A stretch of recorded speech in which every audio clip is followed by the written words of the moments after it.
চলে এলাম আপুরা, দেরি হয়ে গিয়েছে আমার আসতে। তো সবাই চলে আসেন একজন একজন করে। হ্যাঁ, থ্যাংক ইউ সো মাচ। তো এবার যেটা করব আমরা, আপনারা দেখতে পাচ্ছেন যে আমার সারফেসটা একটু চেঞ্জ এসেছে, কারণ এই সারফেসের মধ্যে আমি কাপড়টা রেখে এখন ব্লক করব। তো যে কারণে আমি শুরুতে যেটা করেছি, সারফেসটাকে আমি আমার রিকোয়ারমেন্ট অনুযায়ী আমি রেডি করে নিয়েছি। আপনারা যারা বড় পরিসরে কাজ করবেন বা যারা হচ্ছেন একটু কি বলে ব্যবসায়িক পর্যায়ে যাবেন শুরুতেই বা পরে, তারা যেটা করে যে একটা টেবিল রেডি করেই নেয়। শুধু একটা টেবিল থাকে, সেই টেবিলটার মধ্যে এরকম কয়েকটা, যেমন আমার এখানে দেখেন পুরাতন যে চাদর ছিল আমার বাসায়, বেডশিট ছিল, আমি দুটো বেডশিট একটু 2 পরত করে বিছিয়ে নিয়েছি। তার উপরে আমি যেটা করেছি, আমি একটা পেপার বিছিয়ে নিয়েছি জাস্ট এইভাবে। আমার নর্মাল যে টেবিলে আমি কাজ করি সেই টেবিলের উপরে আলাদা করে একটা ব্লকের টেবিল বানিয়ে নেওয়ার দরকার হয় না। যদি আপনি খুব বেশি বেশি বড় পরিসরে কাজ করেন, বেশি কাজ করেন, সেক্ষেত্রে আপনাকে একটা টেবিল বানিয়ে নিতে হতে পারে। আলাদা টেবিল রাখলেন, সেই টেবিলের মধ্যে আপনি আপনি কিছু চট, হ্যাঁ, কিছু ফোম, তারপর উপরে একটা মার্কিন কাপড় বিছিয়ে জাস্ট পিন আপ করে নিলেন, সেটাও হতে পারে। নর্মালি যখন আপনি কাজ শুরু করবেন, তখন আপনি ডাইনিং টেবিলের উপরে বা পড়ার টেবিল, যেই টেবিলই হোক না কেন, সেই টেবিলের উপরে আপনি এভাবে পুরাতন কাঁথা বা পুরাতন যে পাতলা কম্বলগুলো হয় 200-300 টাকা দামের, যে পাতলা, যেগুলো শীতকালে বিতরণ করা হয়, সেরকম যে পাতলা কম্বলগুলো হয়, সেগুলো একটা দুটো করে বিছিয়ে নিয়ে তার উপরে একটা পেপার বিছিয়ে, বা পুরাতন কোনো কাঁথা যেটা আপনি কাজে লাগান না, সেটার উপরে পেপার ছাড়াও আপনি কাজ করতে পারবেন। সারফেসটা কিন্তু খুব বেশি শক্ত হবে না, আবার খুব বেশি নরমও হবে না, মিডিয়াম, ঠিক আছে, যাতে আপনি ঠিকমতো এখানে ছাপটা দিতে পারেন। সেরকম একটা পজিশনে রেখে আপনি এই একটা টেবিলের যে বিষয়টা, সেটা রেডি করে নেবেন।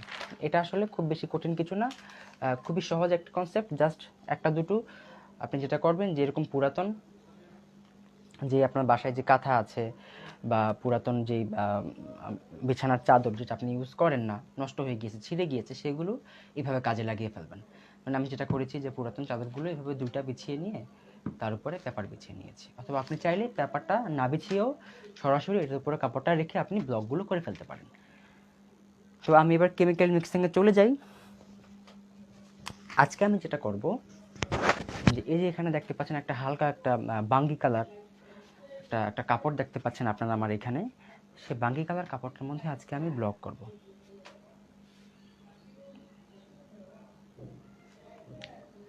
তো এই বাঙ্গি কালার কাপড়টা যেহেতু খুব হালকা রঙের একটা কাপড়, এটা একদমই লাইট কালারের ফেব্রিক। সাধারণত আমরা যেটা করি, যে লাইট কালার ফেব্রিকে আমরা ডিপ কালার অ্যাপ্লাই করি। ডিপ কালার বলতে যেগুলো একদম ডার্ক শেড, যেমন এটার মধ্যে বেগুনি ভালো লাগবে, কালো ভালো লাগবে, তারপর হচ্ছে ব্রাউন ভালো লাগবে, খয়েরি ভালো লাগবে, মানে এই টাইপের যে গাঢ় রঙগুলো হয়, সেগুলো আমরা কী করি, হালকা রঙের ফেব্রিকে আমরা ইউজ করে থাকি। তো এখন আমি ভাবছি এটার মধ্যে আমি দুটা রঙ ইউজ করব, বেগুনি দিব আর হচ্ছে একটা ব্রাউন কালার মতো তৈরি করে, আমি দুটো কালারের কম্বিনেশনের পাশাপাশি আমি এই কাপড়ের মধ্যে একটা ব্লক করে আপনাদেরকে আজকে প্রথম ক্লাসে দেখাবো। আজকের ক্লাসটা আমরা শুরু করব হচ্ছে, মানে ব্লক করার যে পোর্শনটা, সেটা শুরু করব হচ্ছে আমরা লাইট কালার ফেব্রিকে কাজ করে। এবার দেখেন, যদি আপনি চান, কাপড়টার মধ্যে কিন্তু আগে মার ছাড়িয়ে নিতে পারেন। অনেক সময় দেখা যায় যে আমরা দোকান থেকে কাপড় কিনে নিয়ে এসে মার না ছেড়িয়ে যেভাবে থাকে সেভাবে কাজ করে ফেলি। এতে করে কিন্তু কোনো অসুবিধা হয় না। আমি যেমন অনেক গজ কাপড় করি, কখনো কখনো আমি কিন্তু কখনোই মার ছাড়িয়ে কাজ করি না, কারণ মার ছাড়ালে যেটা হয়, কাপড়টা বাঁকাতারা হয়ে যায়, কাপড়েরটা একদম নরম হয়ে যায় বা একটু অগোছালো হয়ে যায় কাপড়টা, সেটাতে ব্লকের ইফেক্টটা খুব একটা ভালো আসতে চায় না। যে কারণে দোকান থেকে এনে, কারণ আমি যে কাপড়গুলো কাজ করছি এগুলোর মধ্যে কিন্তু খুব বেশি মার নেই, হ্যাঁ, খুব সামান্য পরিমাণেই মার দেওয়া আছে, যে কারণে আমার এটার মধ্যে কিন্তু কাজ করতে অসুবিধা হবে না। আপনারা যখন মার্কিন কাপড় বা মোটা মোটা যে কাপড়গুলো আছে, খুব ভারী কাপড়, যেগুলোতে খুব বেশি মার থাকে, সেরকম কাপড় যদি কাজ করেন, তখন মারটা ছাড়িয়ে নেবেন, আদারওয়াইজ কিন্তু ব্লকটা কাপড়ে বসবে না ঠিক মতো। আচ্ছা, এবার আমাকে বলেন আপনারা দেখতে পাচ্ছেন কিনা, শুনতে পাচ্ছেন কিনা? ওকে,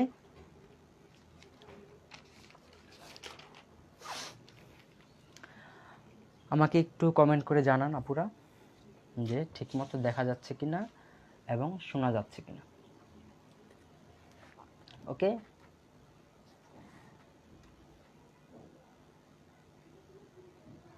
ওকে, সব ক্লিয়ার। মুক্তা মজুমদার আপু লিখেছে সব ক্লিয়ার। জি আচ্ছা, তার আপু থ্যাংক ইউ সো মাচ। আমি তাহলে এবার ব্লকের জন্য যেই লাইট কালার কাপড়ে কাজ করার জন্য আমরা যে ডিপ কালারটা তৈরি করব, সেই ডিপ কালারটা আমি এখন রেডি করব, বানাবো। তো চলেন চলে যাই, বানাতে কী কী লাগছে তা আমাদের কী কী লাগবে সেগুলো দেখে নিই এবং কিভাবে বানাতে হয় সেটাও আমরা শিখে ফেলি।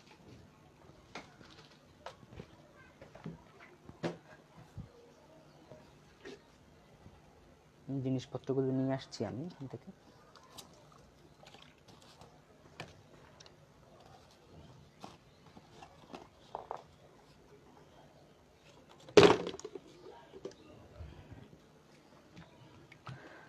আমার অবশ্যই লাগবে হচ্ছে নিউটেক্স, তারপর আমার লাগবে হচ্ছে বাইন্ডার, অবশ্যই লাগবে এনকে। এনকে ছাড়া আমি কাজ করি না, বা অনেকেই এনকে ছাড়া কাজ করে না। এনকেটা মোস্ট ইম্পর্টেন্ট, এটা অবশ্যই লাগবে রঙটাকে স্থায়ী করার জন্য এবং রঙের উজ্জ্বলতাটা ধরে রাখার জন্য এনকেটা আপনার খুব ইম্পর্টেন্ট। এপ্রিটন অবশ্যই লাগবে, পুরো প্রসেসটাকে আরও স্থায়ী করার জন্য আমাদেরকে এপ্রিটন ইউজ করতে হয়।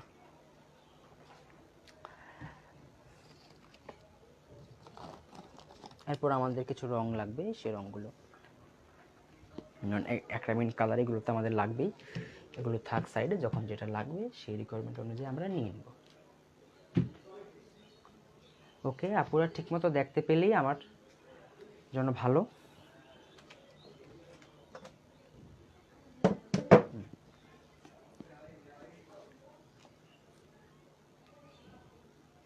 ওকে, তো এবার দেখেন আমি এরকম একটা ঢাকনা সহ একটা বাটি নিব, কারণ আমার কাজ করার পরও দেখা যাবে কিছু রং আমার রয়ে গিয়েছে, যেগুলো তো আমি ফেলে দিতে পারি না। সেজন্য আমি একটা ঢাকনা সহ বাটি নিই, যাতে কাজ করার পরে যে রংটা আমার থাকবে সেই রংটা যাতে আমি কাজে লাগাতে পারি কয়েকদিন রেখে, সেজন্য আমি এটা নিয়ে নিচ্ছি।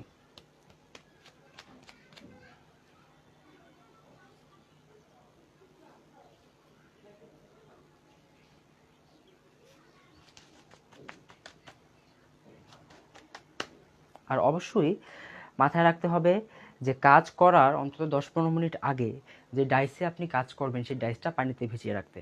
তো আমি আজকে এখন যে দুটো ডাইসে কাজ করবো সেই ডাইস দুটো আমি কিন্তু পানিতে ভিজিয়ে রেখেছি বালতির মধ্যে নিয়ে।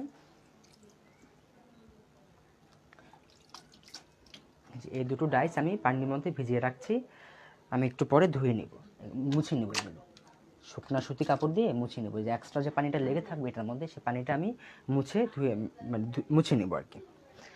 আর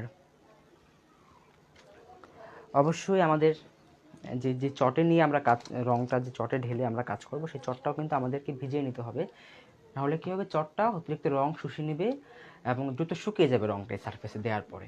তো চটটাও কিন্তু আমরা আগে ধুয়ে নিই। তো আমি একটু একটু ভিজিয়ে নিচ্ছি, ছোটো করে অল্প করে ভিজিয়ে নিচ্ছি, খুব বেশি ভিজানো যাবে না, খুব বেশি বেশি ভিজালে আবার রঙটা লিকুইড হয়ে যাবে আপনার। আচ্ছা, আপনারা দেখতে পাচ্ছেন আশা করি সবাই।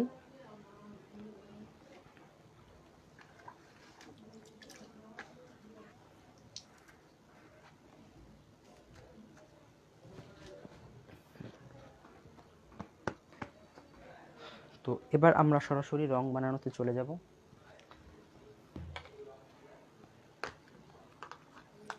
দেখেন সবাই মনে রাখবেন যে আমরা কিন্তু খুব বেশি কোয়ান্টিটিতে কাজ করছি না, কারণ আপনারা এখানে যারা আছেন আমি মনে করি, আমার মনে হয় যে এখানে 90%ই একদমই নিউ কামার। তো আপনারা যেটা করবেন শুরুতেই ব্যবসায়িক পর্যায়ে যারা বড় বড় বেশি বেশি কাজ করে সেই অনুপাতে রং মেশাইলে তো আপনাদের শেখাও হবে না, আপনাদের পদ্ধতিটাও জানা হবে না, আপনারা এত বড় পরিসরে কাজটা ম্যানেজ করার যে ব্যাপার সেটাও কিন্তু আপনারা হ্যান্ডেল করতে পারবেন না। আচ্ছা, তো যেটা করতে হবে আপনাদেরকে, যে আমরা খুব অল্প পরিমাণে, দেখেন এখানে 4 চামচ, আচ্ছা 4 চামচ আমরা নিয়ে নিব হচ্ছে, 4 চামচ নিয়ে নিব হচ্ছে আমরা নিউটেক্স।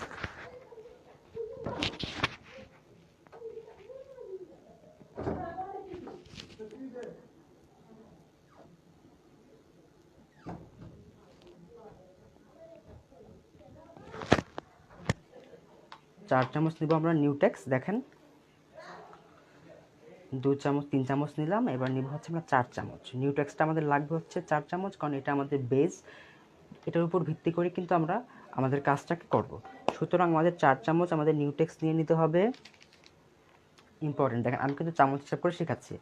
এখন আপনি যদি একটু বেশি পরিমাণে কাজ করতে চান, আপনি চামচের পরিবর্তে আপনি আরও বড় কিছু ইউজ করলেন। আপনি যেটা দিয়ে মাপবেন প্রত্যেকটা ইনগ্রেডিয়েন্ট, আপনি সেটা দিয়ে কিন্তু সবগুলো ইনগ্রেডিয়েন্ট মেপে নেবেন। তো দেখেন আমি চামচ দিয়ে মাপছি, আপনি চাইলে 4 কাপ নিতে পারেন, আপনি চাইলে 4 মগ নিতে পারেন, এইভাবে আপনি পরিমাণটা বাড়িয়ে নেবেন। ওকে, তো আমি 4 চামচ নিয়ে নিলাম হচ্ছে নিউটেক্স। দেখেন নিউটেক্সের ঘনত্বটা দেখেন কত সুন্দর, এটা হচ্ছে নিউটেক্স। তো এবার যেটা করব আমি এর মধ্যে আমি বাইন্ডার দিব। সবাই কি দেখতে পাচ্ছেন এবং শুনতে পাচ্ছেন আপুরা? আমাকে একটু কমেন্ট করে জানান।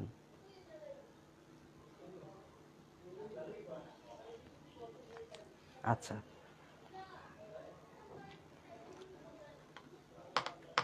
এবার আমি নিব হচ্ছে, মাঝখানে আছে কিনা দেখতো,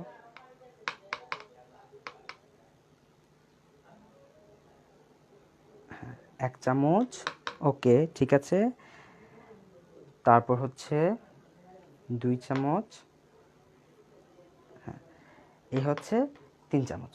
আমি আমি যেভাবে মিশাচ্ছি, এই মেশানোটা হচ্ছে একটা আপনাদেরকে একটা স্ট্রাকচার, এই স্ট্রাকচারটা বা এই পরিমাণটা ফলো করে আপনারা মিশাবেন। তারপরে ঘনত্বটা বুঝে আপনারা জিনিসগুলো মিশিয়ে নেবেন, আমি সেটা পরে দেখাচ্ছি। তো আমি 4 চামচ দিলাম নিউটেক্স, তারপরে 3 চামচ দিলাম আমি বাইন্ডার। বাইন্ডারটা দিয়ে আমি কিন্তু এই যে মিশিয়ে নিচ্ছি, দেখেন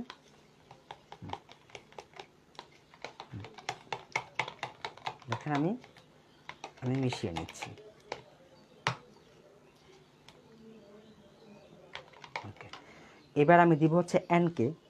হ্যাঁ, এনকেটা আমি দিব হচ্ছে 2 চামচ, অর্থাৎ 4 চামচ দিলাম আমি নিউটেক্স, 3 চামচ দিলাম আমি বাইন্ডার, আর 2 চামচ দিব আমি এনকে। এনকেটা অবশ্যই দরকার, কারণ এনকে ছাড়া বারবার বলছি কাজটা কিন্তু ভালো হবে না। যত নিখুঁতভাবেই আপনি ব্লক করেন না কেন, রঙটা যদি আপনার পাকা না হয়, একটু লাগবে 1 চামচ, আর এই হচ্ছে 2 চামচ। এই আমি দিয়ে নিলাম হচ্ছে এনকে।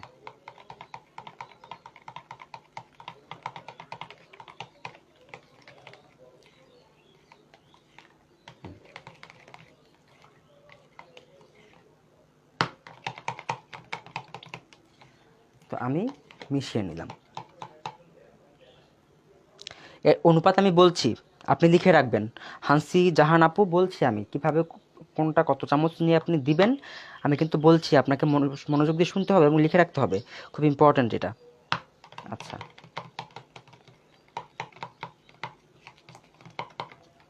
4 চামচ দিলাম আমি নিউটেক্স, 3 চামচ দিয়েছি আমি বাইন্ডার এবং 2 চামচ দিয়েছি আমি এনকে। এবার আমাকে যেটা করতে হবে, এপিটন আছে আমার কাছে, এপিটনটা অবশ্যই লাগবে, কারণ এটা আমাদের এই যে সম্পূর্ণ যে মিশ্রণটা আমরা রেডি করেছি, হ্যাঁ এটা নিউটেক্স সিস্টেম, এটা আমরা লাইট কালার ফেব্রিকের জন্য আমরা এখন ডার্ক কালার বানাবো, সেজন্য আমরা এখন নিউটেক্সের পদ্ধতিটা দিয়ে আমরা রং মিশিয়ে নিচ্ছি। তো এবার আমি যেটা করবো, এবার আমি এখানে এপিটন দেবো। এপিটন আমি শুরুতে দিব হচ্ছে 1/2 চামচ, এপিটনটা খুব বেশি লাগে না, 1/2 চামচ আমি দিব। দেওয়ার পরে যদি দেখে আমার আমার কী বলে এটাকে, আমার মিশ্রণটা খুব বেশি ঘন হয়ে গিয়েছে, তখন আমি আর দিব না। আর যদি দেখেছি মিশ্রণটা মোটামুটি ঠিক আছে, তাহলে আমি আরেকটু নিউটেক্স এখানে এপিটন আমি মিশিয়ে নিব। ওকে, তো 1/2 চামচ এপিটন আমি দিলাম, দেওয়ার পর আমি যে মিশিয়ে নিচ্ছি, দেখেন ঘনত্বটা ঠিক আছে। এইটুকু মিশ্রণের জন্য আপনার 1/2 চামচ এপিটনই কিন্তু যথেষ্ট।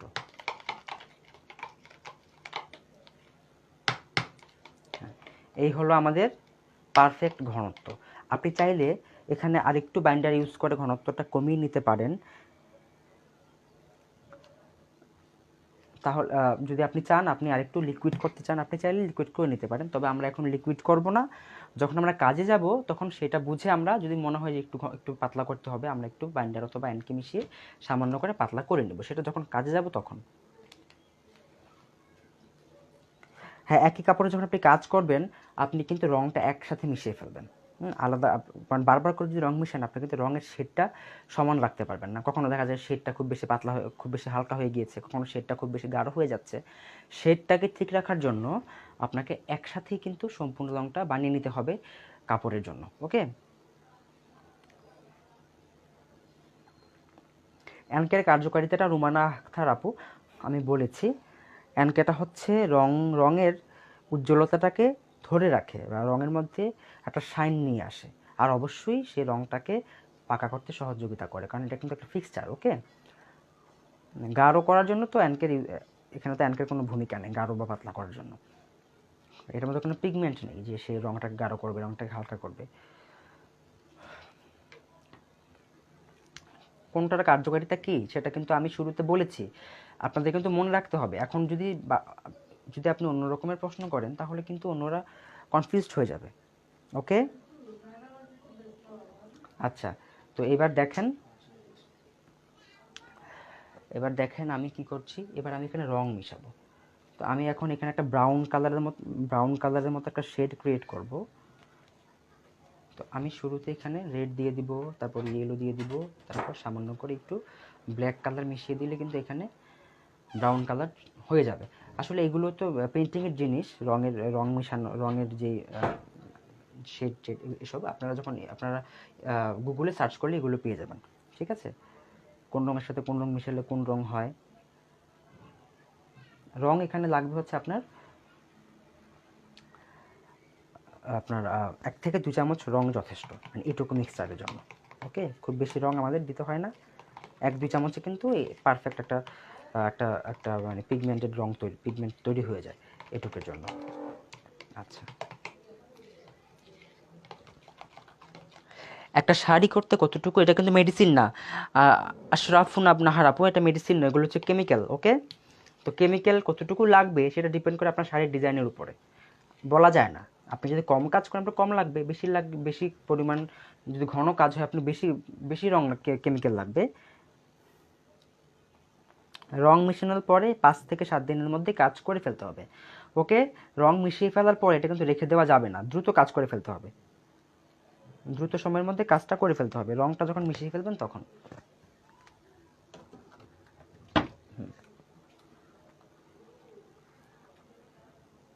নিউটেক্স সিস্টেমটা হালকা রঙের কাপড়ে করা যায়।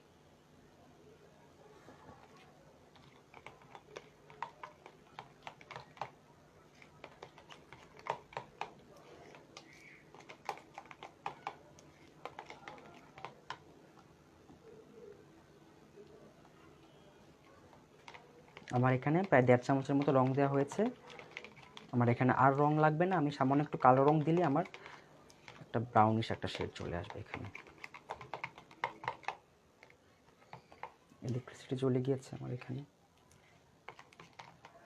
আচ্ছা আপুরা, খুবই দুঃখিত, আমার এখানে কারেন্ট চলে গিয়েছে। এখন তো দেখা যাবে না কারণ বাইরে বৃষ্টি হচ্ছে, অন্ধকার। আমি একটা ব্রেক নিতে চাই এখন, সময় কারেন্ট যায় না তো কখনো, কী হলো। আচ্ছা, আমি তাহলে একটা ব্রেকে যাচ্ছি, আশা করি কিছুক্ষণের মধ্যে কারেন্ট চলে আসবে, তখন আমি আবার আপনাদের সাথে যুক্ত হব। তো কি একটা অ্যাক্সিডেন্ট,